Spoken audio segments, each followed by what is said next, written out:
اعوذ باللہ من الشیطان الرجیم بسم اللہ الرحمن الرحیم۔ آیت نمبر 32 تک ہم نے لیسن پڑھ لیا تھا اور بات ہو رہی تھی یہاں پر مشرکین کی کہ کس طرح وہ اللہ سبحانہ تعالیٰ کے ساتھ شرک کرتے ہیں، حالانکہ سب کچھ دینے والا عطا کرنے والا رب ہی ہے، لیکن یہ کہ انہوں نے جانتے بوجھتے اللہ کے ساتھ جو ہیں وہ شریک بنا رکھے ہیں، اور اللہ تعالیٰ نشانیاں بتا رہے ہیں، بس کائنات میں غور و فکر کی طرف جو ہے وہ ایک رغبت دے رہے ہیں، ایک شوق دلا رہے ہیں کہ اللہ کی نشانیوں کو دیکھو اور پھر تمہیں پتا چلے گا کہ حق کیا ہے۔ اصل تمہارا رب جو ہے وہ سچا رب جو ہے وہ اللہ ہی ہے، لیکن بات یہ ہے کہ انسان جب تعصب کی نگاہ سے اللہ کی آیات کو پڑھتا ہے یا اللہ کی نشانیوں کو دیکھتا ہے تو وہ اس کے پاس ویژن جو ہے وہ واضح نہیں ہوتا، اور وہ وہی چیز اس کو دکھاتا ہے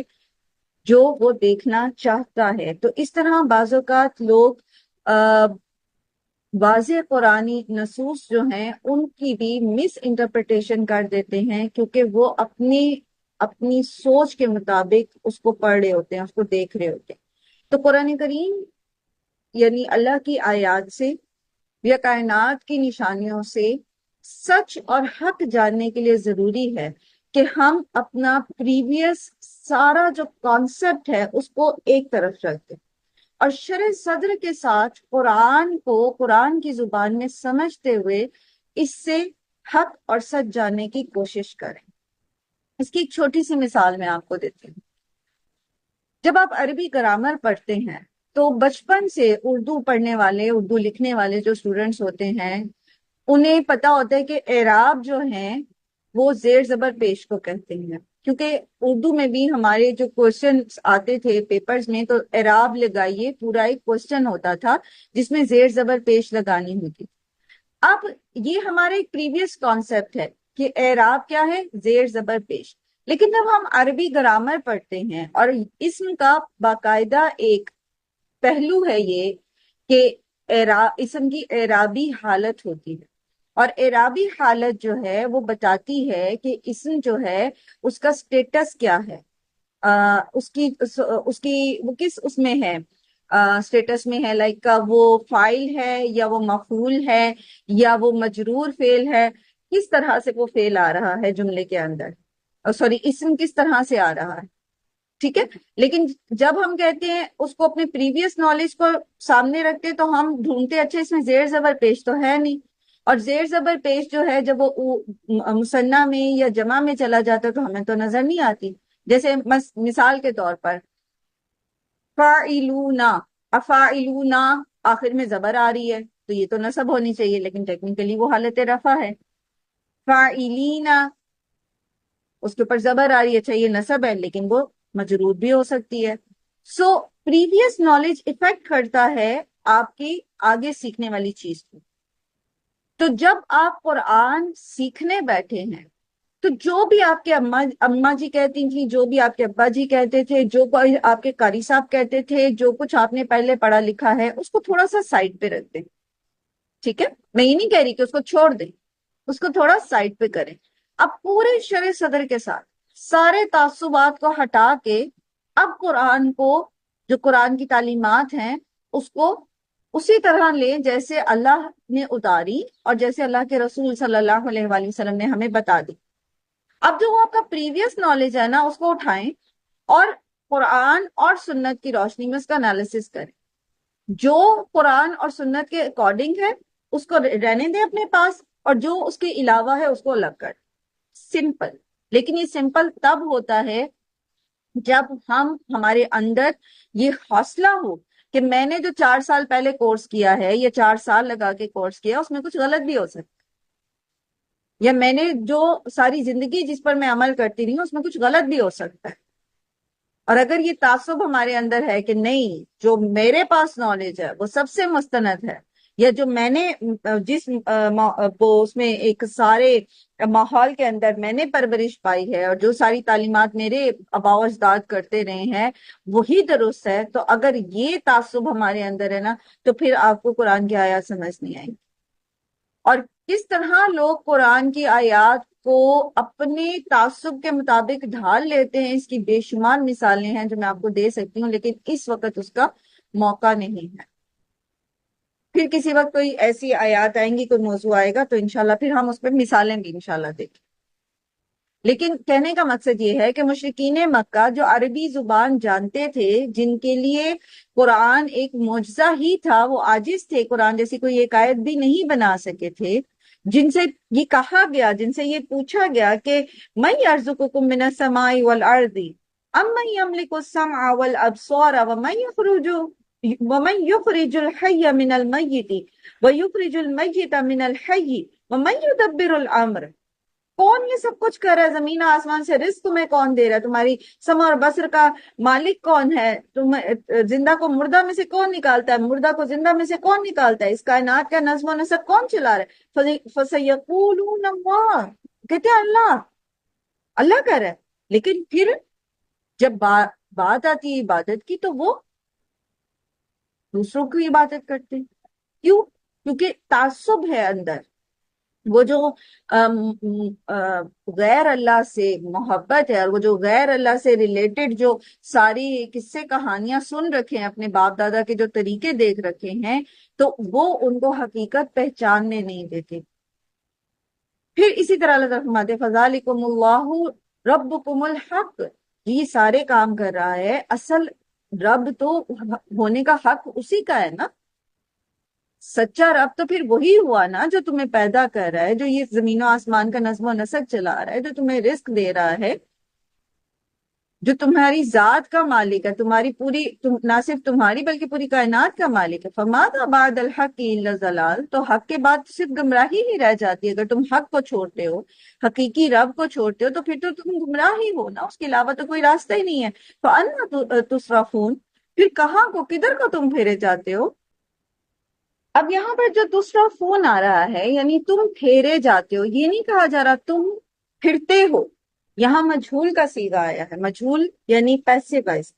کس چیز نے تمہیں پھیر دیا ہے؟ کدھر کو تم پھیرے جا رہے ہو؟ تو ایک چیز تو ہو گئی تعصب. پھر اسی طرح اور کیا کیا چیزیں ہوتی ہیں جو انسان کو حق سے موڑ دیتی ہیں، حق سامنے نظر آنے کے باوجود ایکسپٹ نہیں کرنے دیتی؟ حمیت جاہلیہ، ٹھیک ہے، جاہلیت میں رہنا پسند کرنا، اپنی جو جاہلیت کے طریقے ہیں ان سے محبت کا رکھنا، پھر اسی طرح متعصب ہونا، پھر اور دنیا کی چاہت، دنیا کی محبت، وہ بھی آنکھوں پہ پٹی باندھ دیتی ہے، حق کو پہچاننے نہیں دیتی. اور ایسے لیڈرز جو اپنے دنیاوی مفاد کی خاطر لوگوں کو حق کو ٹلٹ کر کے دکھاتے ہیں، جیسے یہود کے علماء کرتے تھے. فَأَنَّىٰ تُصْرَفُونَ، تو تم کدھر کو پھیرے جا رہے؟ کیونکہ انسان کے اپنے اندر حق کی پہچان اللہ نے رکھی ہے. اب اس کا ایٹماسفیئر جو ہے اور اس کی جو اٹھان ہے، وہ جس ماحول اور جس طریقے پہ ہوئی ہے، اور جو اس کی چاہت ہے، وہ اس کو حق جو اس کے اندر بھی موجود ہے اس کو پہچاننے نہیں دیتی. تو پھر حق کو پہچاننے کے لیے کیا چیز ضروری ہے؟ کہ ہم اپنے آپ کو ہلکا کر لیں، ہر بوجھ ایسا اتار دیں، ہر ایسا چشمہ اتار دیں جو حق کے اور ہمارے بیچ میں حائل ہو رہا ہے. ایسی تمام چیزوں سے، ایسی تمام لوگوں سے تھوڑا سا کنارہ کش ہو جائے اور پھر حق پہ غور کرے. جیسے قرآن کریم میں اللہ تعالیٰ فرماتے ہیں نا کہ تم دو دو ہو کر، اکیلے اکیلے اللہ کی نایات پہ غور تو کرو نا، دیکھو تو صحیح تم سے کہا کیا جا رہا ہے. اور پھر ہم نے پیچھے بھی پڑھا، بارہا پڑھا کہ جب غور و فکر کرنا ہو تو تھوڑا سا انسان کو تنہائی اختیار کر لینی چاہیے. وہ تنہائی پھر فزیکلی بھی ہونی چاہیے اور مینٹلی بھی ہونی چاہیے، یعنی پچھلی جو بھی کچھ آپ کے ذہن میں اس کو تھوڑا سا الگ کریں اور پھر قرآن کو قرآن کے معنوں میں سمجھیں. كَذَلِكَ حَقَّتْ كَلِمَةُ رَبِّكَ عَلَى الَّذِينَ فَسَقُوا أَنَّهُمْ لَا يُؤْمِنُونَ، اسی طرح حق ہو گئی بات آپ کے رب کی ان پر جنہوں نے نافرمانی کی، أَنَّهُمْ لَا يُؤْمِنُونَ، کہ بے شک وہ ایمان نہیں لائیں گے.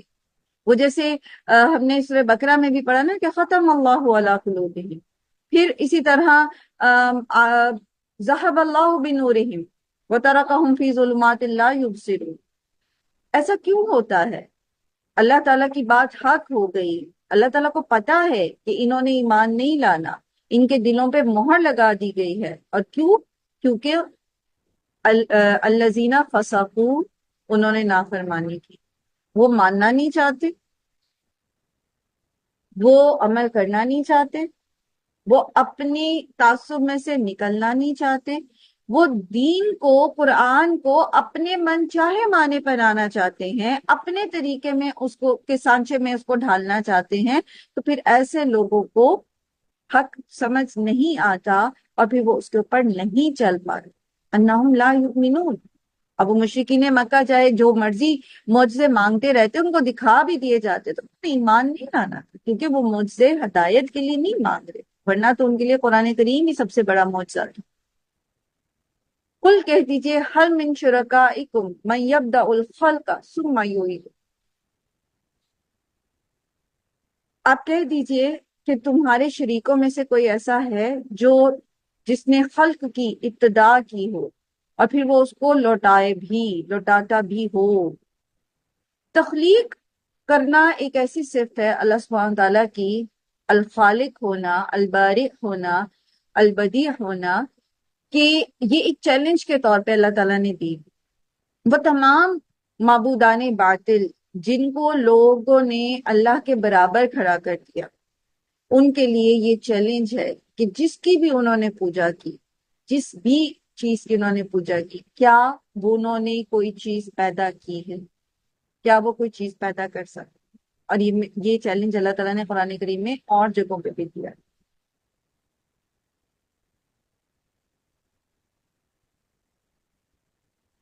اب آپ ایک ایک چیز کو رکھتے جائیں، چاہے وہ انبیاء ہیں، چاہے وہ فرشتے ہیں، چاہے وہ مظاہر فطرت ہیں، کوئی جاندار ہے، بے جان ہے، جس جس کو اللہ کی اللہ کو چھوڑ کر یا اللہ کے ساتھ شریک کیا گیا اللہ تعالیٰ کی عبادت میں، ان میں سے کوئی بھی ایسا ہے جو کچھ بھی پیدا کر سکتا ہو۔ اور بدع کہتے ہیں نتھنگ سے پیدا کرنا، بدع نتھنگ سے پیدا کرنا، جب کچھ بھی نہیں۔ اللہ تعالیٰ بدیع السماوات والارض ہیں، اللہ تعالیٰ نے یہ کائنات نتھنگ سے پیدا کی، یہ اللہ کے کلمہ کن سے پیدا ہو گئی ہے۔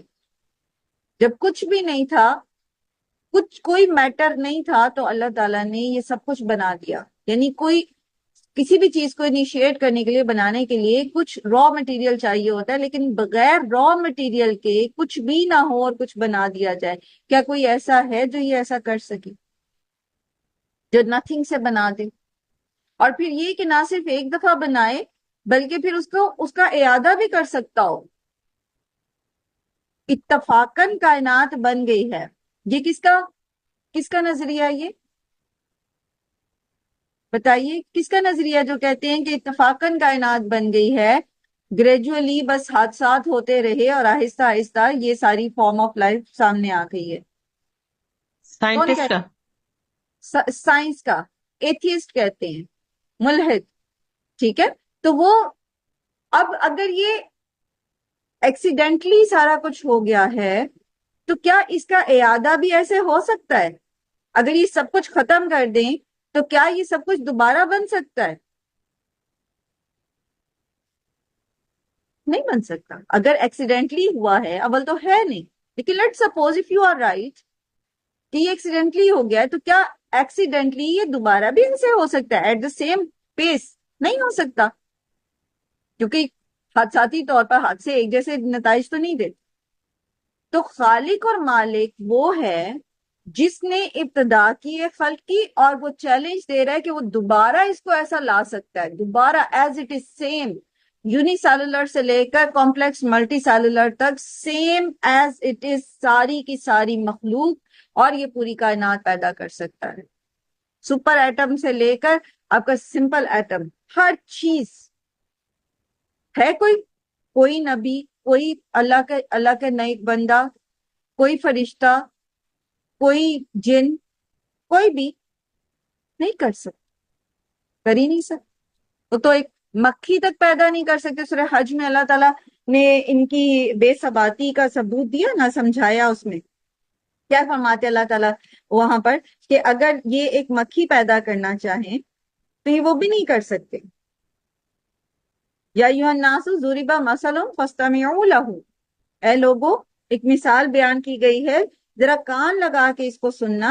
ان الذین تدعون من دون اللہ لن یخلقوا ذبابا وَلَوِ اجْتَمَعُوا لَهُ. ایک نہیں، یہ سارے جو 360 معبود ہیں یا ہزاروں معبود ہیں، جیسے ہندوازم میں سینکڑوں جو ہیں ان کے معبود ہیں، صرف ایک نہیں، سارے جمع بھی ہو جائیں، یہ کچھ بھی پیدا نہیں کر سکتے. کچھ بھی ایک مکھی تک پیدا نہیں کر سکتے. اور پیدا کرنے تو دور کی بات، وَإِن يَسْلُبْهُمُ الذُّبَابُ شَيْئًا لا يستنقذوه منه، اور اگر مکھی ان سے کچھ سلب کر لے، کچھ چھین لے، کچھ اٹھا کے لے جائے تو یہ اس سے واپس بھی نہیں لے سکتے. کتنے نذرانے آگے پڑے ہوتے ہیں ان کے، مکھیاں بیٹھتی ہیں اٹھ کے چل جاتی ہیں. یہ بت جو ہیں یہ تو اس قابل بھی نہیں ہے کہ یہ اس کو چھین کے واپس لے. بت کیا، ایک مکھی کسی زندہ انسان، یہ تو زندہ پیر بھی ہمارے یہاں ہوتے ہیں نا، کوئی اس طرح کی جو جن سے لوگ دعائیں کرتے ہیں جا کے اور اللہ ہم پہ رحم کرے، اور اسی طرح باقی. تو اگر مکھی کچھ اٹھا کے لے جائے آپ کے سامنے سے، آپ قدرت نہیں رکھتے کہ آپ اس کو پکڑ سکیں. اگر اللہ نہ چاہے وہ کہیں کی کہیں چلی جائے گی، وہ آپ کے ہاتھ نہیں آتی. اللہ تعالیٰ فرماتے ہیں ضعف الطالب والمطلوب، کتنے کمزور ہیں طالب بھی اور مطلوب بھی. وہ بت بھی جو اس مکھی کو پکڑنا چاہے، اور وہ مکھی بھی، اور اسی طرح عابد بھی اور معبود بھی. کسی کے اختیار میں کچھ نہیں. یہ جو باطل معبود ہیں، ان کے جو عابد ہیں، ان کے جو عبادت گزار ہیں، وہ بھی بے بس ہیں اور ان کے معبود بھی بے بس ہیں. قُلِ اللَّهُ يَبْدَأُ الْخَلْقَ ثُمَّ يُعِيدُهُ فَأَنَّىٰ تُؤْفَكُونَ. تو آپ ان سے کہیے کہ وہی ابتدا کرتا ہے تخلیق کی، پھر وہی لوٹائے گا اسے، تو کہاں، کدھر کو تؤفکون تم پھیرے جاتے ہو، کدھر کو تمہیں موڑا جا رہا ہے. افک کہتے ہیں جو چیز مڑ جائے، آگے سے مڑ جائے، اسی لیے جھوٹ کو بھی افک کہا جاتا ہے، کیونکہ وہ بھی سیدھی بات سے مڑا ہوا ہوتا ہے. کدھر کو موڑے جا رہے ہو، کدھر کو تمہارا رخ کیا. جب آپ نے کسی طرف مڑنا ہوتا ہے تو آپ کیا کرتے ہیں، مڑنا ہوتا ہے تو کیا کرتے ہیں، رخ بدلتے ہیں نا پورا، اپنے چہرے کو ادھر کو کرتے ہیں، دیکھتے ہیں، پھر آپ پورا کا پورا ادھر مڑ جاتے ہیں. اور چہرہ کس طرف مڑتا ہے، چہرہ کس طرف مڑتا ہے، جس طرف آپ کی رغبت ہوتی ہے. ایسے ہی ہے نا، آپ جدھر دیکھنا چاہتے ہیں، جو چیز سننا چاہتے ہیں، اگر آپ دیکھنا نہیں چاہتے، سننا نہیں چاہتے، تو آپ چہرہ نہیں موڑتے. آپ کانوں میں آوازیں پڑتی رہتی ہیں، آپ ادھر کو چہرہ نہیں موڑتے. لیکن آپ مڑتے کدھر کو ہیں، جدھر آپ کو رغبت ہوتی ہے. فَأَنَّىٰ تُؤْفَكُونَ. تو کون سی ایسی چیزیں ہیں جو تمہیں ادھر کو پھیرائے جا رہے، کدھر کو تم مڑے جا رہے ہو. پیچھے تھا تصرف، صرف یصرف جو ہوتا ہے، صرف یصرف، یہ کیا ہوتا ہے، یہ بھی موڑنا ہوتا ہے.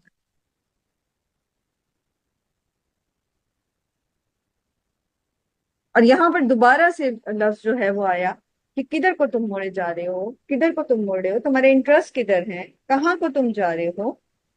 اس کا یوں بھی ہو سکتا ہے کہ تم اپنا دھیان کس طرف موڑ رہے ہو، اپنا خیال کس طرف لے کے جا رہے ہو.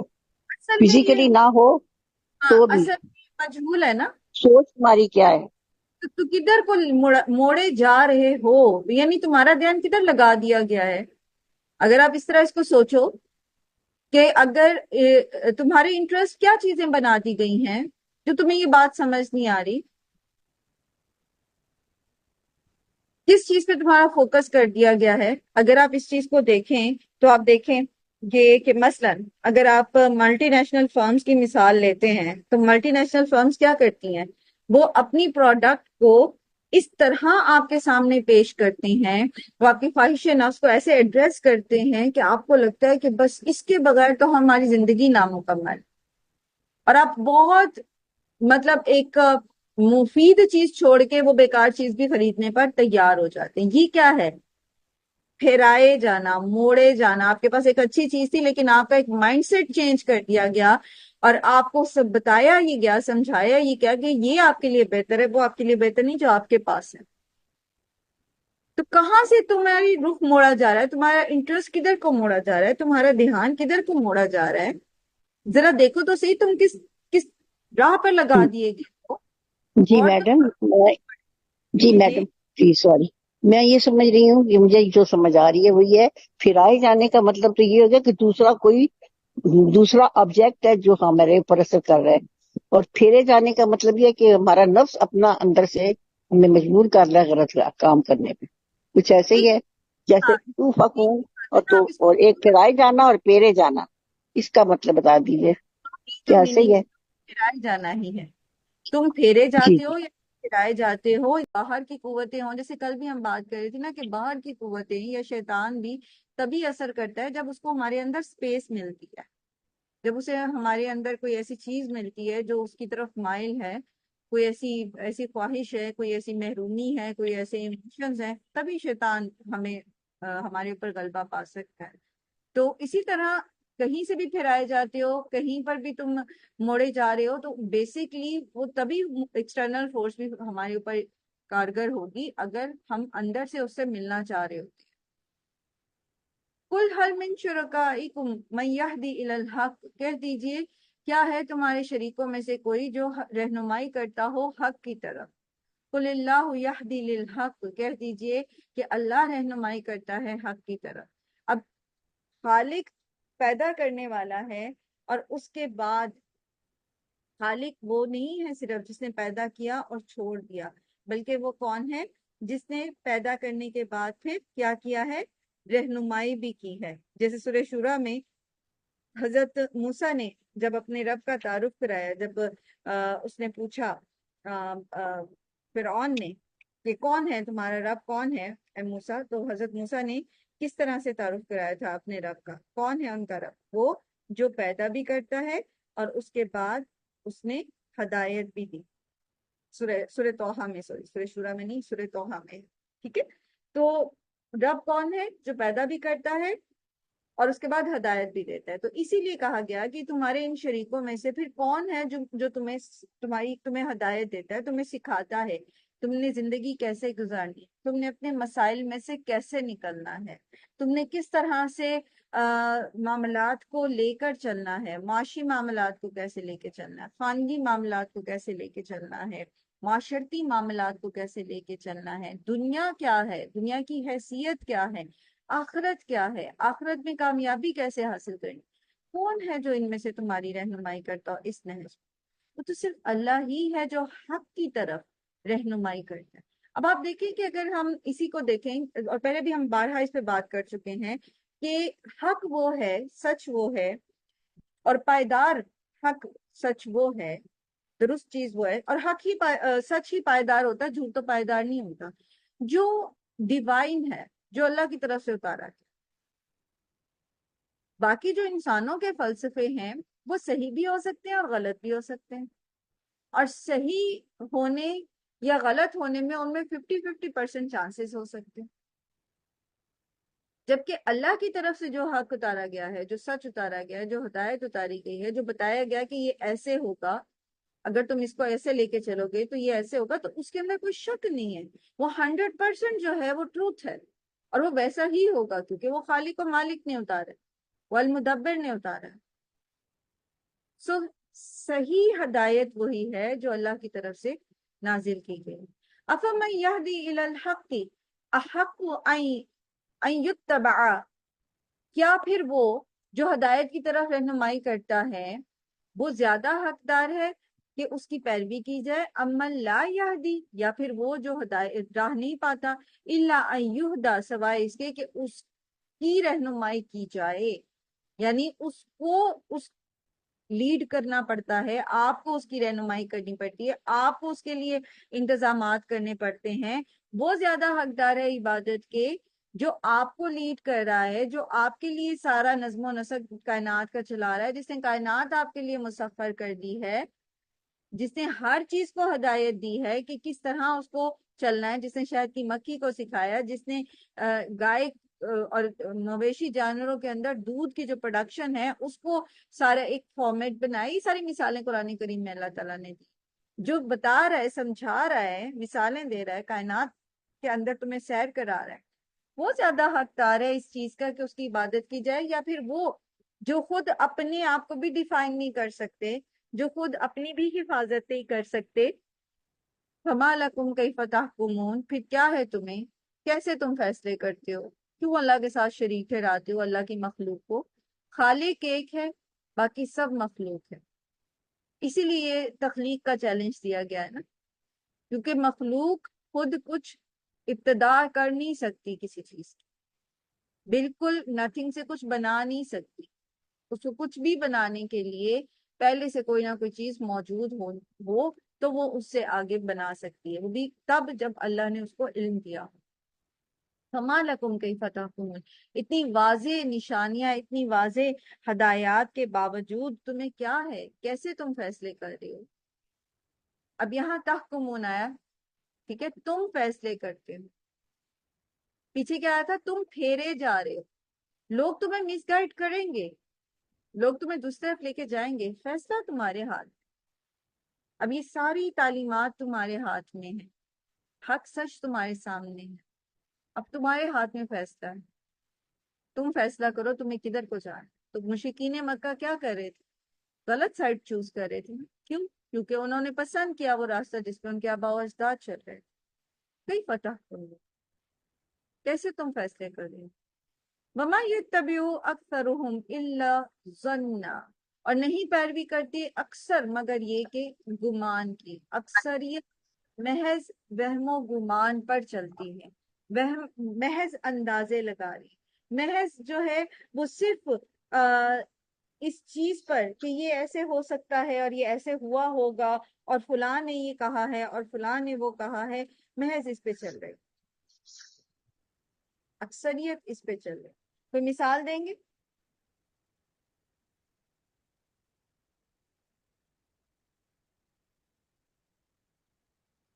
دیکھیں، جتنے بھی مذاہب بنائے گئے ہیں جو مین میڈ ریلیجنس ہیں، اس کے لیے جتنے بھی فلسفے جو ہیں وہ تصنیف کیے گئے ہیں، یا جتنے بھی لوگوں نے قوانین حیات بنائے ہیں، جیسے میں اکثر آپ نے پڑھا بھی ہوگا، کمیونزم ہے، فاشزم ہے، اسی طرح سوشلزم ہے، نیشنلزم ہے، یہ سارے جو ازم ہے، ٹھیک ہے، فیمنزم ہے، یہ سارے لوگوں نے جو دنیا کے کچھ ذہین فتین قسم کے دماغ ہوتے ہیں، یہ قوانین حیات پیش کرتے ہیں، مین میڈ ہیں یہ. تو یہ سب جو ہیں یہ کسی ڈیوائن نالج کے اوپر ڈیزائنڈ نہیں ہوتے، بلکہ یہ ظن و تخمین پر ہوتے. یعنی اگر ہم ایسے کر لیں گے تو اتنے عرصے بعد یہ چیز ہوگی، اگر ہم ایسے کریں گے تو یہ ہوگا. لیکن کیا ہے کہ ان الظن، بے شک گمان، لا یغنی من الحق شیئا، وہ حق کے مقابلے میں کچھ بھی کام نہیں آتا. گمان، اندازے غلط بھی ہو سکتے ہیں اور ہوئے ہیں. تمام کے تمام آپ دیکھیں کہ جتنے بھی مین میڈ ریلیجنس ہیں، یا یہ جتنے بھی مین میڈ جو یہ قوانین حیات جو ہیں یہ دیے گئے ہیں، آپ دیکھیں کہ ان کے پیچھے بلینز آف پیپل جو ہیں انہوں نے ان کو فالو کیا ہے، وہ اس کے پیچھے چلے ہیں. لیکن یہ سب کے سب جو ہیں یہ ثابت ہوا، خود بخود ثابت ہوا، وقت کے ساتھ ساتھ ثابت ہوا کہ ان کے اندر بھلائی سے زیادہ خرابی تھی. ان کے اندر زیادہ جو ہے وہ جو ان کے اندازے تھے کہ یہ ایسے اور ایسے کام کرے گا، لیکن وہ اس کے ان اندازوں پہ پورا نہیں اترا. اور یہ اس کے اوپر تاریخ شاہد ہے، ہمیشہ سے ایسے ہی ہوتا رہا. تو اسی لیے کہا گیا کہ جو ظن ہے، جو اندازہ لگانا ہے، وہ حق کے برابر نہیں ہو سکتا.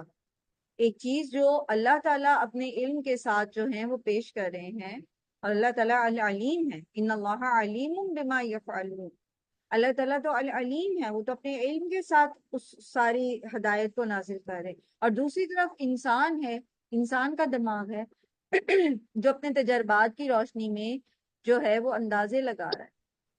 تو دونوں کے اندر مماثلت کی ہو ہی نہیں سکتی، کسی قسم کا کمپیریزن ہی نہیں ہے۔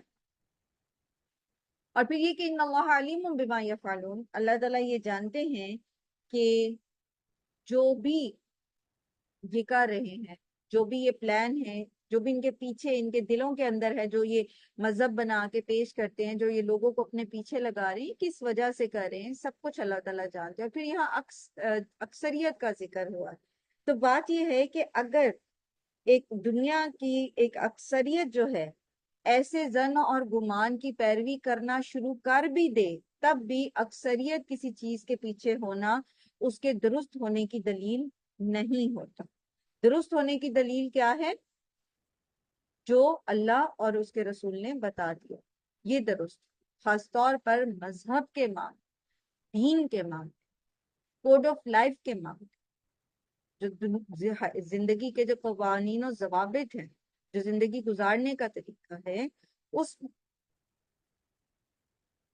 وما کانا حاضل قرآن، اور نہیں ہے یہ قرآن ان یفترا کہ وہ گھڑ لیا جائے، من دون اللہ سوائے اللہ کے، مگر جیسا کہ یہ کہتے تھے نا کہ قرآن جو ہے یہ نبی صلی اللہ علیہ وسلم نے خود گھڑ لیا ہے، خود لکھ لیا ہے، تو کہا جا رہا ہے کہ یہ ایسا نہیں ہے کہ یہ خود گھڑ لیا جائے، مگر یہ کہ اللہ تعالیٰ نے اس کو نازل کیا ہے۔ قرآن کو نازل کرنے والی ذات جو ہے وہ اللہ ہی کی ہے۔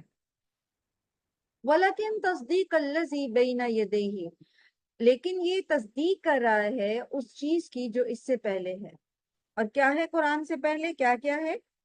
یعنی قرآن کے اندر وہی تعلیمات اصولی دی گئی ہیں جو تمام انبیاء علیہ السلام جو ہیں وہ انسانوں کے لیے لے کر آئے۔ یہ کوئی نئی یا کوئی الٹی چیز پیش نہیں کر رہا، بلکہ وہی جو انبیاء کرام تعلیمات پہلے لے کر آئے ہیں وہی یہ بتا رہا ہے، یہ کسی نئے مذہب کی بنیاد نہیں رکھ رہا۔ وَتَفْصِيلَ الْكِتَابِ، اور تفصیل ہے کتاب کی، یعنی الکتاب کی تفصیل ہے، جو کچھ اللہ تعالیٰ نے الکتاب سے مراد یہاں پر تمام کی تمام جو کتب آسمانی ہیں، یعنی جتنی بھی ڈیوائن بکس ہیں، ان سب کا جو آپ کہہ لیجئے کہ اس کا لب لباب ہے، وہ اس کو پراپرلی اس کے اندر بیان کر دیا گیا، اس کی تفہیم، اس کی تشریح، اس کی توضیح، اور اس پر کس طرح سے عملی طور پر اس کو نافذ کیا جا سکتا ہے اپنی زندگی میں، وہ سارا کچھ یہ کھول کھول کر اس نے بیان کیا، کچھ نیا نہیں ہے اس کے اندر۔ اور لا ریب فیہ من رب العالمین، اس کتاب کے اندر کوئی شک نہیں ہے، اور یہ اللہ رب العالمین کی طرف سے نازل کرتا ہے۔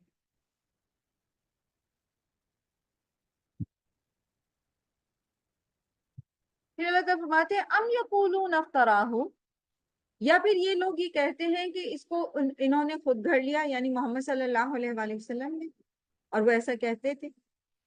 تو پھر یہاں پر وہی چیلنج دیا گیا ہے جو سورہ بقرہ میں بھی دیا گیا تھا، قُلْ فَأْتُوا بِسُورَةٍ مِّثْلِهِ، تو کہہ دیجئے کہ پھر لے آؤ تم بھی اس جیسی ایک صورت، وَادْعُوا مَنِ اسْتَطَعْتُم مِّن دُونِ اللَّهِ إِن كُنتُمْ صَادِقِينَ، اور بلا لو جنہیں تم استطاعت رکھتے ہو اللہ کو چھوڑ کے اگر تم اپنے اس دعوے میں سچے ہو۔ اور سورہ بقرہ میں کیا اللہ تعالیٰ نے چیلنج دیا کہ وَإِن كُنتُمْ فِي رَيْبٍ مِّمَّا نَزَّلْنَا عَلَىٰ عَبْدِنَا فَأْتُوا بِسُورَةٍ مِّن مِّثْلِهِ وَادْعُوا شُهَدَاءَكُم مِّن دُونِ اللَّهِ إِن كُنتُمْ صَادِقِينَ۔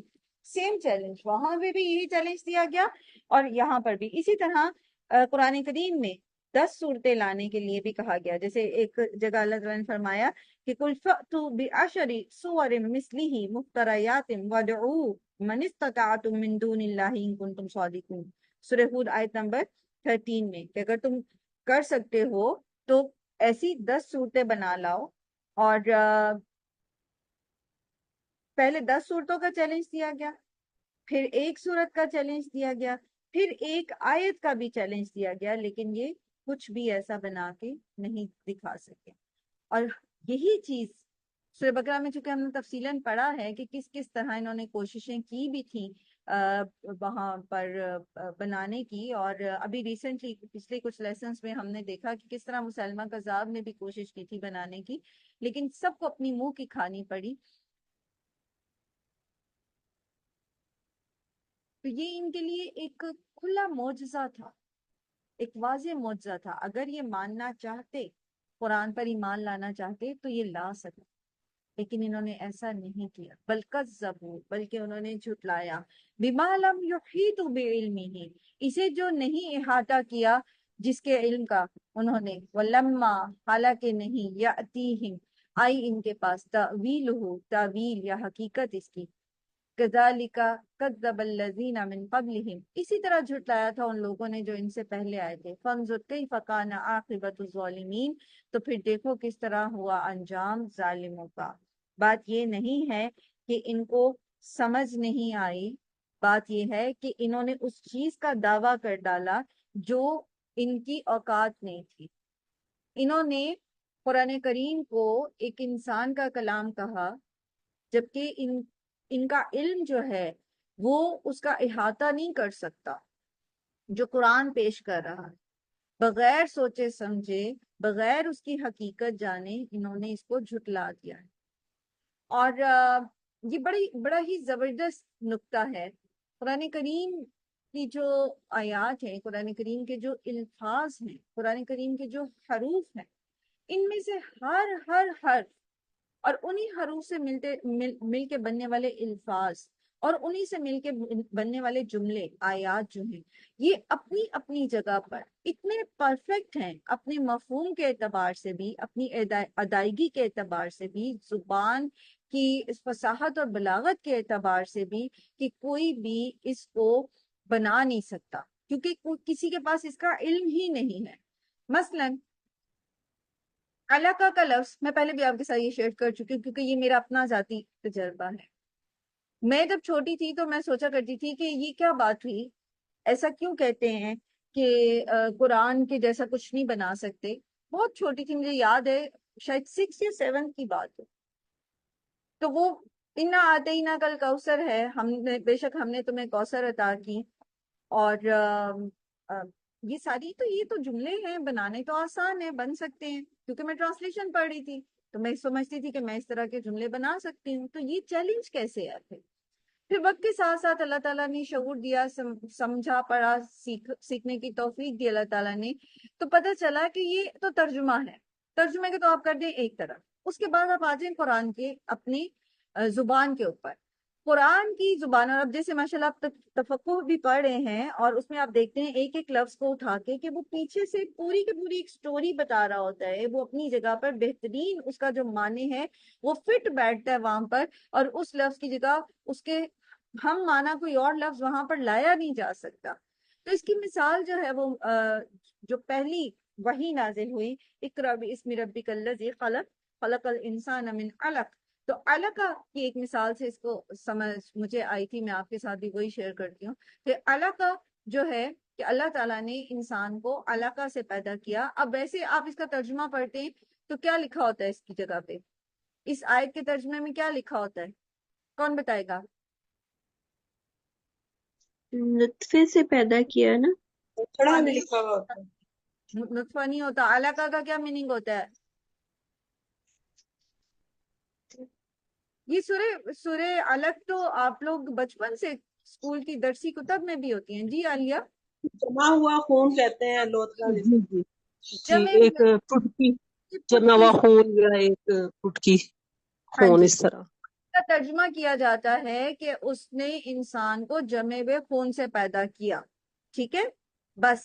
اب اگر آپ علقہ کو لیں اور علقہ کی عربی ترجمہ دیکھیں تو علقہ کے 3 میننگ ہوتے ہیں۔ علقہ کا میننگ ہوتا ہے جمع ہوا خون، جیسے ایک ڈاٹ ہو، ایک سپاٹ چھوٹا سا، بالکل معمولی سا، ایک یونیسیلولر رینج، جلدی کر جمع سکا ہوا خون، تاکہ خون اتنی کی دیر پٹکی۔ لگائے گی، اس پہ کیا ہو رہا ہے، بس جلدی سے کپڑا مار کے بس ختم کرو، آپ پلیز اپنے اپنے کپڑے مائک نہ گندے کرو، نئے پجامہ پہنا ہوا ہے گندا۔ کو ہوسٹ کیا ہوا ہے، مائک میوٹ کر دیجیے پلیز۔ اچھا، جی میں نے علقہ کر دیا۔ علقہ کا میننگ کیا ہوتا ہے؟ جمع و خون۔ پھر علقہ کا میننگ ہوتا ہے جونک. جونک کہتے ہیں لیچ کو, لیچ. ٹھیک ہے, اب پتہ ہے کہ یہ ایک پیراسائٹ ہوتا ہے جو اپنے ہوسٹ کے اوپر دان گاڑ لیتا ہے, اپنے چپک جاتا ہے اور پھر وہاں سے خون حاصل کرتا ہے. جونک یا لیچ آپ جانتے ہیں کیا چیز ہے. تیسرا علقہ کا جو میننگ ہوتا ہے وہ ہوتا ہے سسپینڈڈ آبجیکٹ. سسپینڈڈ آبجیکٹ یعنی معلق. یہ تین میننگ ہے علقہ کے. اب اللہ تعالیٰ نے 1450 سال پہلے فرما دیا کہ خلق الانسان من علق. اللہ نے علق سے انسان کو آگے پیدا کیا ہے. یہ پہلی سٹیج ہے جب سپرم اور اووم جو ہے جب میٹ کرتے ہیں تو پہلی جو چیز بنتی ہے وہ علقہ ہوتی ہے. اب آپ کی جدید سائنس نے ارلی 60s میں 1960s میں اس کو ڈسکور کیا یا اس کو ایکسپلین کیا کہ جو فیٹس ہے اس کی جو سب سے پہلی شکل ہوتی ہے اس میں وہ in the form of a dot of blood ہوتا ہے, یعنی جمع ہوا خون. اور وہ جمع ہوا خون جو ہے وہ پھر نرشمنٹ لیتا ہے, ساری کی ساری غذا لیتا ہے ایک جونک کی طرح اپنی ماں سے, ہوسٹ سے. اور وہ اگر آپ اس کو دیکھیں اپنے آلات کے ذریعے تو وہ یوں لگتا ہے جیسے وہ جو یوٹرس ہے اس کے اندر جو بیگ ہوتا ہے اس کے اندر وہ سسپینڈڈ ہے, یعنی وہ معلق. اور اس کے بعد وہ اسی کو وہیں سے وہ بڑا ہوتا ہے. اور سورہ مومنون میں آپ اس کی فردر سٹیجز پڑھیں گے کہ کس طرح وہ مضغہ بن جاتا ہے. اور مضغہ کا ترجمہ ہوتا ہے چبائی ہوئی کوئی چیز, چیوڈ آبجیکٹ. اور اس کے بعد جو یہ فارم بنتی ہے, اگر آپ نے اس کی ابھی آپ گوگل کرو اور آپ دیکھو یہ سٹیجز آف فیٹس جو ہیں مدر ووم کے اندر, تو وہ آپ کو نظر آئے گی بالکل وہ شیپ ایسے جیسے کسی چوئنگم کو یا کسی جو گلی بھی نہیں ہوتی بوٹی, اس کو آپ چباؤ تو آپ کے دانتوں کے نشان اس کے اوپر پڑ جاتے ہیں. چوئنگم سے آپ زیادہ اچھا اس کو سمجھ سکتے ہو, بچپن میں آپ نے دیکھا بھی ہوگا. تو اس کو چبا کے ذرا باہر نکالیں منہ سے تو اس کے اوپر جیسے دانتوں کے نشان, سیم وہی. اب آپ مجھے بتاؤ کہ کوئی انسان یا سو کالڈ ان کے معبود, چاہے وہ زندہ تھے یا نہیں تھے, یا وہ اللہ کی کوئی بھی مخلوق یا اللہ کا کوئی بھی نیک بندہ یا انبیاء بھی یا فرشتے بھی, سب کو ملا اتنا پرفیکٹلی کوئی بتا سکتا تھا تب, جب کہ کوئی کسی قسم کی الٹرا ساؤنڈ مشین بھی نہیں تھی, کچھ بھی نہیں تھا, کہ یہ علقہ کہ جیسا لفظ اس کی جگہ کوئی لا سکتا تھا کہ انسان کو کس چیز سے پیدا کیا گیا؟ آج بھی کوئی نہیں لا سکتا, آج بھی کوئی نہیں لا سکتا, کیونکہ کسی کو نہیں پتا کہ آگے کیا آنے کا. آج بھی یہ چیلنج موجود ہے. تو یہ جو چیلنج تھا کہ وہ ایسا کلام کیوں نہیں بنا کے لا سکے, تو کوشش تو کی تھی. اگر ردم کو ملانا ہوتا, صرف الفاظ کو جوڑنا ہوتا, تو ہم نے پڑھا تھا پیچھے کہ کیسے جو مسلمہ ہے اس نے کوشش کی تھی کہ وہ بنائے, لیکن وہ کیا خرافات ہی تھیں جو وہ منہ سے نکال سکا تھا, کوئی بامانی لفظ تو نہیں تھا. تو قرآن کریم کا ایک ایک لفظ, ایک ایک چیز, نہ صرف یہ کہ بامانی ہے بلکہ وہ اس کے پیچھے پوری کی پوری ایک ڈسکرپشن دے رہا ہے. سبحان اللہ. اسی لیے تو بے بس ہے, کوئی بھی اس کو اس کے جیسا کلام نہیں بنا سکتا. اور پھر اسی طرح ہم دیکھیے کہ بہت سارا ایسا نالج جو اللہ نے قرآن کے اندر آپ کو دیا ہے, سائنٹیفک نالج. سائنس کی بات میں اس لیے کرتی ہوں زیادہ کیونکہ ہم سائنس سے متاثر بہت ہیں. ہمارے سامنے کوئی حدیث آ جاتی ہے تو ہم بڑا خوش ہوتے ہیں اگر وہ سائنس اس کو اچھا ثابت کر دیتی ہے. پھر ہم بڑے شرح صدر کے ساتھ لوگوں سے حدیث بیان کرتے ہیں. مسواک کی اہمیت کو لے لیجئے, وضو کے طریقے کو لے لیجئے, نماز کی جو فزیکل جو سائنٹیفک اس کے بینیفٹس ہیں, ایڈوانٹیجز ہیں, اس کو لے لیجئے. پھر ہم بڑا کھل کھلا کے لوگوں سے کہتے ہیں دیکھا اسلام کی اس چیز میں کتنی حقانیت ہے, کتنی سچائی, یہ تو سائنس سے بھی ثابت ہو گئی ہے.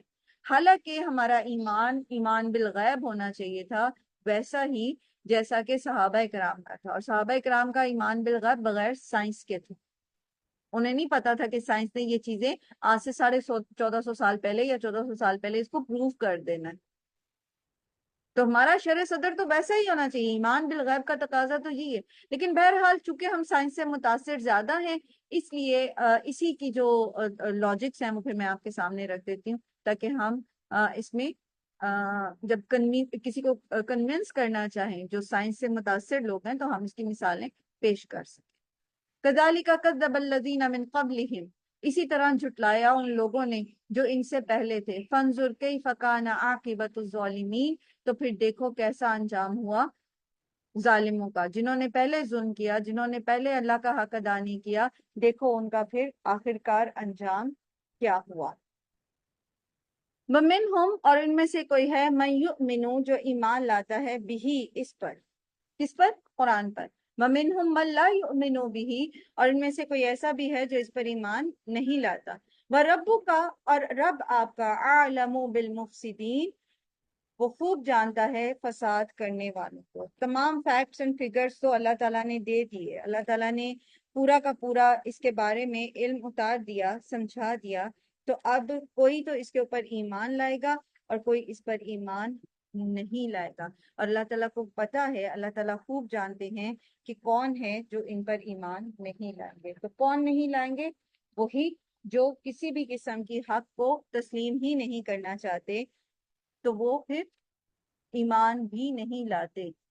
اور ایسے لوگوں کو اللہ تعالیٰ نے مفسدین کہا ہے. کیوں کہا مفسدین؟ کیونکہ یہ ایسے لوگ ہوتے ہیں جو نہ صرف یہ کہ خود رکتے ہیں دین پر، قرآن پر عمل کرنے سے، بلکہ لوگوں کو بھی اس پر عمل کرنے سے روک دیتے ہیں. بہت دفعہ ایسا ہوتا ہے کہ یہ انفلوئنشل لوگ ہوتے ہیں، اور بہت دفعہ لوگ ان کے علم اور ان طریقوں کی وجہ سے متاثر ہو جاتے ہیں، یا ان کے اسٹیٹس کی وجہ سے متاثر ہو جاتے ہیں، اور وہ بھی پھر حق سے منہ موڑ جاتے ہیں. اس لیے ان کو مفسدین کہا گیا، کیونکہ یہ نہ صرف یہ کہ اپنے لیے خرابی کا باعث بنتے ہیں، بلکہ یہ دوسروں کو بھی دوسروں کے لیے بھی دنیا اور آخرت کی خرابی کا باعث بنتے ہیں، فساد کا باعث بنتے ہیں. وَإِن كَذَّبُوكَ، اور پھر اگر یہ جھٹلائیں آپ کو، فقل، تو کہہ دیجئے، لی، میرے لیے ہے، عملی، میرا عمل، وَلَكُمْ، اور تمہارے لیے ہے، عملکم، تمہارا عمل. اگر نہیں یہ آپ کی بات مانتے، تمام مثالیں تاریخ کے ایویڈنس بھی دیکھ لیے، پھر اسی طرح اللہ تعالیٰ نے قرآن کریم کا معجزہ ہونا بھی ثابت کر دیا، اللہ تعالیٰ نے کائنات میں غور و فکر بھی کروا دیا، پھر بھی نہیں مانتے آپ کی بات کو، تو کہہ دیجئے پھر کہ میں تمہارے اعمال سے بیزار ہوں. یعنی میں جو کر رہا ہوں وہ میرے لیے، اور تم جو کر رہے ہو میں اس کی ذمہ داری نہیں لیتا. جیسے قل یا ایھا الکافرون میں بیان کر دیا گیا نا، شرک سے بیزاری، قطعی بیزاری. میں اپنے عمل پر قائم رہوں گا، تمہارے لیے تمہارا عمل. انتم بریئون مما عملوا، تم بری ذمہ ہو اس سے جو میں عمل کرتا ہوں، وانا بری مما تعملون، اور میں بری ذمہ ہوں اس سے جو تم عمل کرتے ہو. انبیاء اکرام کا جو فریضہ ہے وہ یہ ہے کہ وہ لوگوں تک اللہ کا پیغام پہنچا دیں. کسی کو پکڑ کے ہدایت کوئی نہیں دے سکتا، حتیٰ کہ انبیاء بھی نہیں. اسی طرح ہم جب دوسروں تک پیغام پہنچائیں اللہ کا، ہر طرح سے پہنچا دیں، ہر طرح کی خیر خواہی کر لیں، اور پھر بھی دوسرے ہماری بات نہ مانیں، وہ پورے کا پورا جسے کہتے ہیں نا فصیح و بلیغ کلام قرآن جیسا سن کے بھی جو انسان کو پورا کا پورا نفع دینے والا ہے، اس کے لیے کافی و وافی ہے، مطلب ہر طرح سے اس کو سرو کرتا ہے، اس کے مسائل کا حل دیتا ہے، یعنی سراسر اس میں بھلائی ہی ہے. تو اس کو بھی اگر سن کے، اس کو بھی اگر سمجھ کے کوئی حق نہیں ماننا چاہتا، اس طرف آنا نہیں چاہتا، تو پھر ہم دوسروں سے متاثر ہو کر اپنا رستہ نہ چھوڑیں. یعنی آپ ایک ایسی جگہ رہتے ہیں، اب نبی صلی اللہ علیہ وآلہ وسلم کی آپ دیکھیے کہ سورہ یونس مکی صورت ہے نا، تو مکہ میں بہت کم لوگ مسلمان ہوئے تھے تب تک. تو بجائے اس کے کہ آپ تھک کے چھوڑ بیٹھیں اور پھر آپ بھی انہی جیسے ہو جائیں، ایک کلیئر لائن ڈرا کر لیں اپنے اور ان کے بیچ میں. ہم اپنے دین کو نہیں چھوڑیں گے، لکم دینکم ولی دین. اگر تم اپنا دین نہیں بدلنا چاہتے، تم طریقہ درست اختیار نہیں کرنا چاہتے، اوکے فائن، لیکن ہم بھی اپنا دین نہیں چھوڑیں. وَمِنْهُمْ مَنْ يَسْتَمِعُونَ إِلَيْكَ، اور ان میں سے کچھ ایسے بھی ہیں جو کان لگاتے ہیں آپ کی طرف. افا انت تسمع الصم، کیا پھر آپ سنائیں گے بہروں کو؟ ولو کانوا لا یعقلون، اور اگرچہ وہ کوئی عقل نہ رکھتے ہیں. ومنہم من ینظر الیک، اور ان میں سے کوئی ایسے بھی ہیں جو دیکھتے ہیں آپ کی طرف. افانت تہدی العمی، تو کیا آپ راہ دکھائیں گے اندھوں کو؟ ولو کانوا لا یبصرون، اور اگرچہ وہ ہوں نہ دیکھتے. آپ اندھوں کو، بہروں کو سنا نہیں سکتے، اندھوں کو آپ دکھا نہیں سکتے. یہ کون لوگ؟ کس کو یہاں پر اندھا اور بہرا کہا گیا ہے؟ ان لوگوں کو جو سب ذہنی کچھ، طور پر ہاں، جو کچھ سمجھنا نہیں چاہتے. سن تو رہے ہیں، دیکھ تو رہے ہیں، لیکن سمجھنا نہیں چاہتے. سمجھ آ بھی گئی ہے تو عمل نہیں کرنا چاہتے. قرآن کریم میں اللہ تعالیٰ نے ایک اور جگہ بھی فرمایا نا کہ آنکھیں اندھی نہیں ہوتی، یہ دل اندھے ہوتے ہیں جو سینوں میں ہوتے ہیں. دل اندھے ہو جاتے ہیں. جو سننا نہ چاہے، جو دیکھنا نہ چاہے، آپ اس کو کیسے سمجھا سکتے ہو، کیسے دکھا سکتے؟ جب ریسیپینٹ موجود نہ ہو آپ کیسے چیز دے سکتے؟ And this is very obvious. چھوٹے بچے بھی ہوتے ہیں نا جب، تو آپ دیکھیں کہ آپ ان کو نصیحت کرتے ہیں اور وہ اپنے کھیلوں میں مگن ہیں. اب ان کے کانوں سے آپ کی آواز ٹکرا ضرور رہی ہے، لیکن وہ آپ کو سن نہیں رہے. ان کا برین اپنی گیم کو پروسیس کر رہا ہے، آپ کی بات کو پروسیس نہیں کر رہا. اسی لیے آپ جب بات پوری بھی کر دیں گے تو حیرت سے آپ کی طرف دیکھتے ہیں. جب آپ کہتے ہیں بات سمجھ آئی ہے تو وہ کہیں گے آپ نے کیا کہا. یہ تو چھوٹے بچوں کی بات نہیں ہے، صرف یہ بڑے سے بڑے جو لوگ ہیں ایج وائز سب پر یہ صادق آتا ہے. جس کا انٹرسٹ نہیں ہے تو آپ اس کو جو مرضی سنا دیں وہ سنتا ہی نہیں. آپ اس کو جو مرضی دلیلیں دیں وہ سمجھے گا ہی نہیں. ہدایت صرف اس کو ملتی ہے جو سیکھنا چاہتا ہے، جو سمجھنا چاہتا ہے. جنہوں نے اندھے رہنا پسند کیا ہو، جو ہدایت خرید لینا ہی نہ چاہتے ہوں بلکہ ہدایت کے بدلے گمراہی خرید لی ہو، جنہوں نے آخرت بیچ کے دنیا خرید لی ہو، انہیں بات سمجھ نہیں آتی. ان اللہ لا یظلم الناس شیئا، اللہ تو لوگوں پر ظلم نہیں کرتا. اللہ لوگوں پر ظلم نہیں کرتا. ولیکن الناس انفسهم یظلمون، لیکن لوگ خود اپنے اوپر ظلم کرتے ہیں. وہ خود سیدھے راستے پر نہیں چلنا چاہتے. وہ خود میڈم ایسے لوگوں کو جانور کہا گیا ہے نا. اللہ تعالیٰ نے ایسے لوگوں کو جانور، بلکہ جانوروں سے بھی بدتر کہا گیا ہے. وہ تو اپنے جانور مالک کا کہنا مانتے ہیں جدھر چلے جائیں، لیکن یہ مانتے نہیں مالک کا کہنا. یہ مانتے نہیں، ماننا نہیں چاہتے. اور پھر جب ان پر اللہ کی طرف سے پکڑ آتی ہے، پھر جب ان کو سزا ملے گی یا آخرت کی، تو پھر یہ لوگ یہ کہتے ہیں کہ اللہ کیسے کر سکتا ہے، ایسی بڑی سزا کیسے دے سکتا ہے لوگوں انسانوں کو. بات یہ ہے کہ انہوں نے تو خود اپنے لیے سزا چوز کی ہے. اللہ تعالیٰ تو بندوں پہ ظلم نہیں کرتا. انہوں نے حق سچ کو جان کے، دیکھ کے، سمجھ کے جھٹلا دیا، تو پھر اس کا وبال بھی تو خود ہی بھگتیں گے نا. وَيَوْمَ يَحْشُرُهُمْ، اور جس دن وہ اکٹھا کرے گا انہیں، كَأَن لَّمْ يَلْبَثُوا، گویا کہ نہیں وہ ٹھہرے، إِلَّا سَاعَةً مِّنَ النَّهَارِ، مگر ایک گھڑی دن کی، يَتَعَارَفُونَ بَيْنَهُمْ، تو وہ آپس میں ایک دوسرے کو پہچان رہے ہوں گے. قَدْ خَسِرَ الَّذِينَ كَذَّبُوا بِلِقَاءِ اللَّهِ، اور تحقیق خسارہ پایا انہوں نے، یا خسارے میں ڈال دیا انہوں نے، جنہوں نے جھٹلا دیا ملاقات کو اللہ کی، یعنی آخرت کو. وَمَا كَانُوا مُهْتَدِينَ، اور نہ تھے وہ ہدایت پانے والے. جب آخرت کے دن جسے یہ جھٹلا رہے ہیں، جب قیامت قائم ہوگی اور لوگوں کو اللہ تعالیٰ ان کی قبروں سے اٹھا کر حشر کے میدان میں جمع کریں گے، اس وقت انہیں ایسا معلوم ہوگا گویا کہ گھڑی بھر دن کی یہ دنیا میں گزار کے آئے. نہ صرف دنیا بلکہ جو برزخ کا زمانہ ہے وہ بھی. قرآن کریم میں مختلف ان کے اقوال جو ہیں وہ اس میں نقل کیے گئے ہیں جو یہ قیامت کے دن کہیں. کوئی کہے گا کہ ہم گھڑی پر دن کی رہ کر آئے، صبح یا شام تک ہمارا رہنا تھا، کوئی کہے گا کہ 10 روز تک ہم دنیا میں زندگی گزار کے آئے. بڑے بڑے حافظے والے لوگ کہیں گے کہاں کے 10 دن، تم تو بس ایک ہی دن رہے. قیامت کے دن یہ قسمیں کھا کھا کر کہیں گے کہ ایک ساتھ تھی جو ہم وہاں رہے. ایسی بہت ساری آیات جو ہیں قرآن کریم میں ان اقوال کو کاپی کرتی.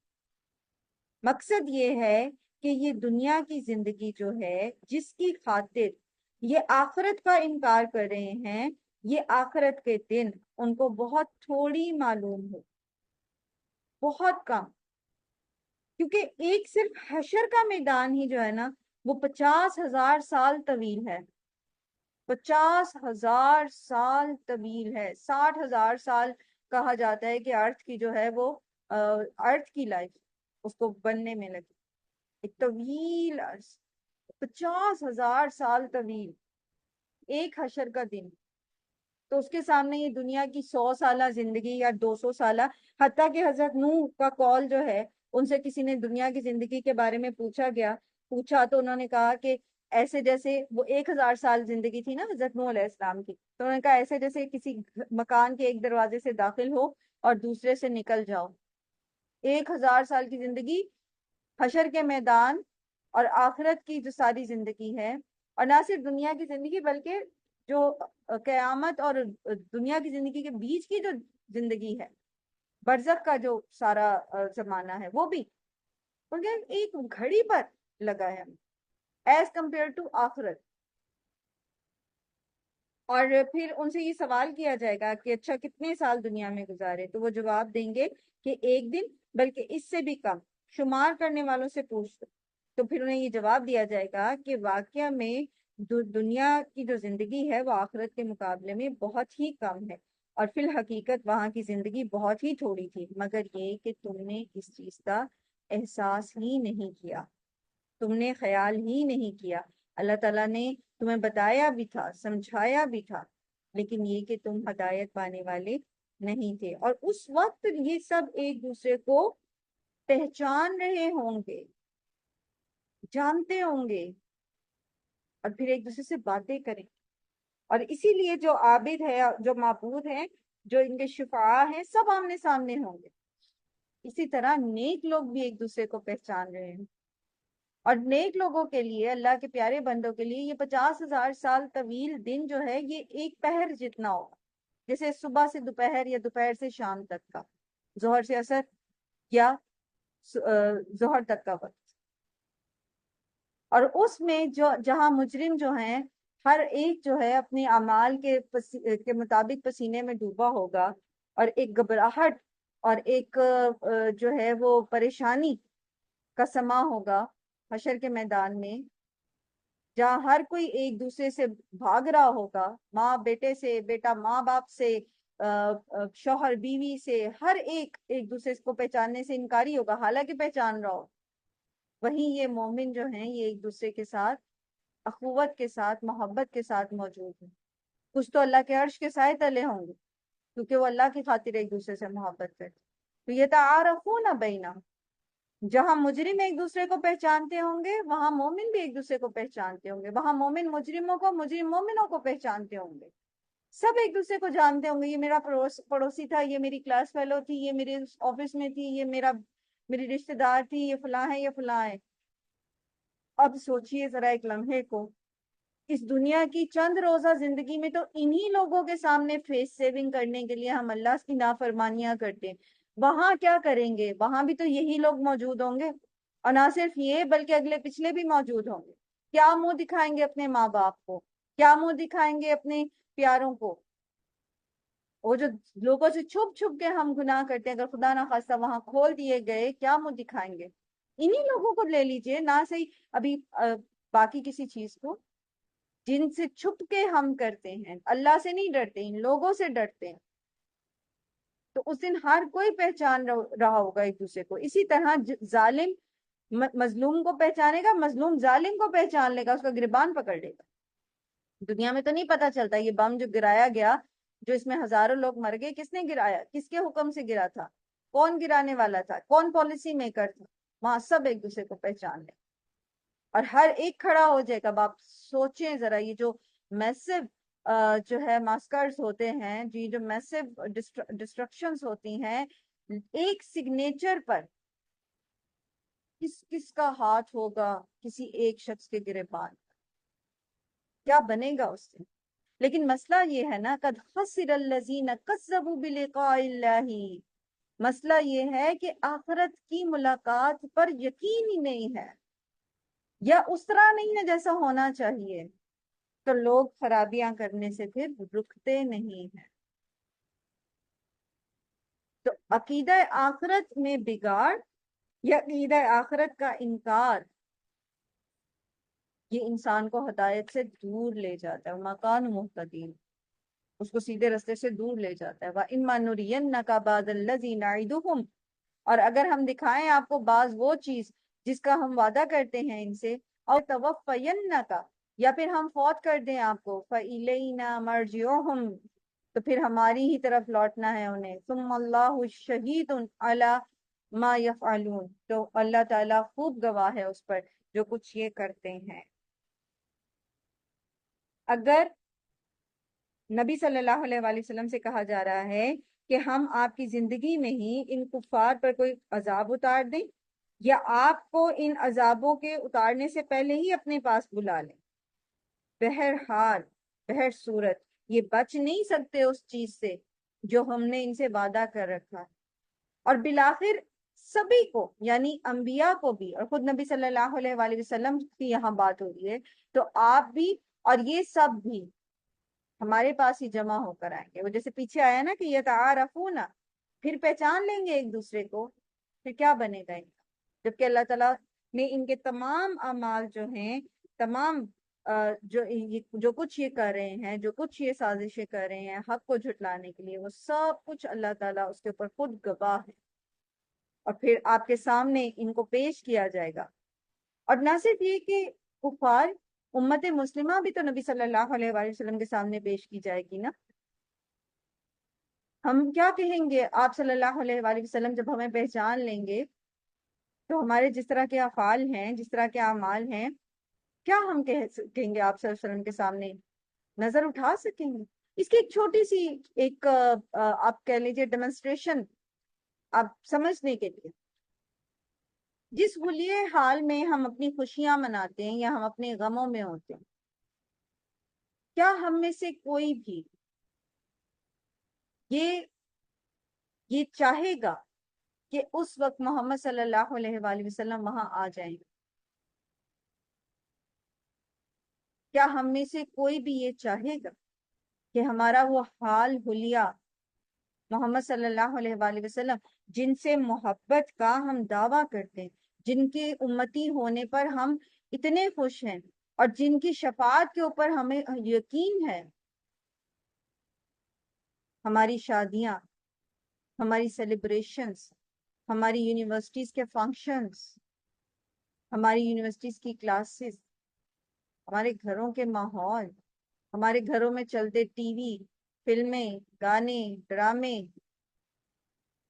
ہمارے ہاتھوں میں موجود موبائل، ہم میں سے کوئی چاہتا ہے کہ محمد صلی اللہ علیہ وآلہ وسلم آ جائیں اور اس حال میں ہمیں دیکھیں، اس لباس میں ہمیں دیکھیں؟ اللہ تعالیٰ سے تو ہمیں ڈر نہیں لگتا، حالانکہ وہ ہمیں دیکھ رہے ہیں۔ چلے اتنی ہی غیرت آ جائے ہمیں کہ نبی صلی اللہ علیہ وآلہ وسلم نے کیسی جان ماری ہمارے لیے، کیسے کیسے ہم تک دین پہنچایا، کیسے کیسے عمل کر کے دکھایا، کیسے کیسے سمجھایا۔